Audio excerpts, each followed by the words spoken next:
নমস্কার বন্ধুরা, আমি অমর্ত্য। আপনাদের চ্যানেল ইন্ডিয়ান ফিল্ম নিউজ বাংলাতে আপনাদের স্বাগত। আজকে এই ভিডিওতে আমি তুফানের নতুন রিলিজ গান ফেঁসে যাইটা নিয়ে কথা বলবো। এই গানটা আমার কিন্তু বেশ ভালোই লেগেছে, মিউজিকটা ভালো এবং সবচেয়ে বড় কথা এই ভিজুয়ালটা কিন্তু আমার সত্যি দুর্দান্ত লেগেছে। শাকিব খান এবং নাবিলার অন স্ক্রিন কেমিস্ট্রিটা এখানে কিন্তু গানটার মধ্যে বেশ দুর্দান্তভাবে ফুটে উঠেছে। যেভাবে শাকিব খান নাবিলাকে ইমপ্রেস করবার জন্য প্রথমে আসছে চশমাটা পরে, তারপর যেরকম একটা স্টাইল নিয়ে আসছে, তারপরে যখন নাবিলা আবার একটা বক্সিং এর যে পাঞ্চিং ব্যাগ সেটাকে নিয়ে আসছে, সেই সব সময় কিন্তু দুজনের মধ্যে বেশ একটা দুর্দান্ত অন স্ক্রিন কেমিস্ট্রি ফুটে উঠেছে।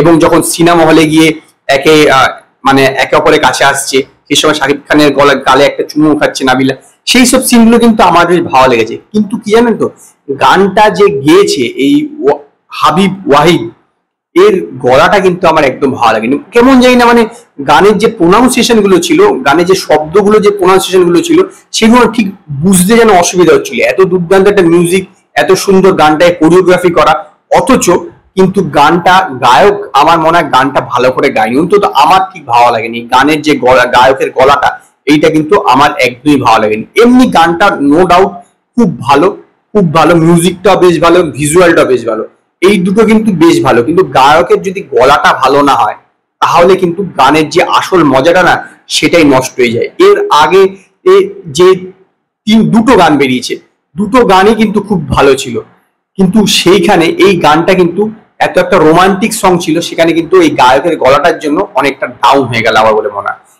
একটি গায়কের যদি অন্য গায়ককে দিয়ে গাওয়ানো হতো, তাহলে আমার ভালো মনে হয়, আরো বেটার হতো। কারণ কি, গায়ক যেভাবে উচ্চারণ করেছে না শব্দগুলো, ঠিক শুনতে কিরকম একটা অস্বস্তি বোধ হচ্ছে, ঠিকভাবে ভালোভাবে শোনা যাচ্ছে না এরকম। বাকি কিন্তু দুর্দান্ত, নো ডাউট।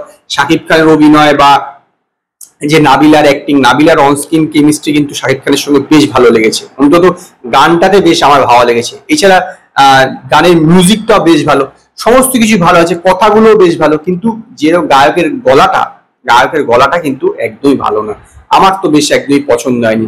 5 তারিখ ইন্ডিয়াতে বেরোচ্ছে, আমি অবশ্যই ফার্স্ট শো দেখবো। দেখা যাক সিনেমাটা কিরকম হয়। বাংলাদেশে তো প্রচুর টাকা কামাচ্ছে, স্বাভাবিকভাবেই আমার বিশ্বাস যে এত লোকের ভালো লেগেছে, নিশ্চিত এটা ভালো সিনেমাই হয়েছে। তো এখানে না দেখলে তো বোঝা যাবে না। কিন্তু এর আগের গানগুলোতে যেরকম একটা কি বলবো, একটা দুর্দান্ত ব্যাপার ছিল, মারমারা কাটকাট ব্যাপার ছিল। এই গানটা একটা রোমান্টিক সং, ভাঞ্চি মারমার কাটার ব্যাপার থাকবে না, কিন্তু গায়কের গলাটার জন্য একদম গানটা আমার কাছে না বেশটা ডাউন হয়ে গেল। না হলে কিন্তু গানটা বেশ ভালো ছিল। তো যাই হোক, আমি এই ফেঁসে যাই গানটাকে এই গায়কের গলার জন্য অতটা মার্কস দিতে পারছি না, যতটা আমার ভালো লাগলো, কিন্তু এই গায়কের গলার জন্য অতটা মার্কস দিতে পারছি না। সেই কারণে আমি ফেঁসে যাই গানটাকে 5-এর মধ্যে 2.5 স্টার দেবো। যদি আপনারা ফেঁসে যাই গানটা ইউটিউবে দেখে থাকেন বা শুনে থাকেন, তো আপনারা আমার কমেন্টে জানাবেন আপনাদের এই গানটা কিরকম লেগেছে। যদি আপনাদের এই ভিডিওটি পছন্দ হয়, ভিডিওটিকে লাইক করুন, কমেন্ট করুন, শেয়ার করুন, আর নতুন আপডেটের জন্য আমার চ্যানেলকে সাবস্ক্রাইব করুন।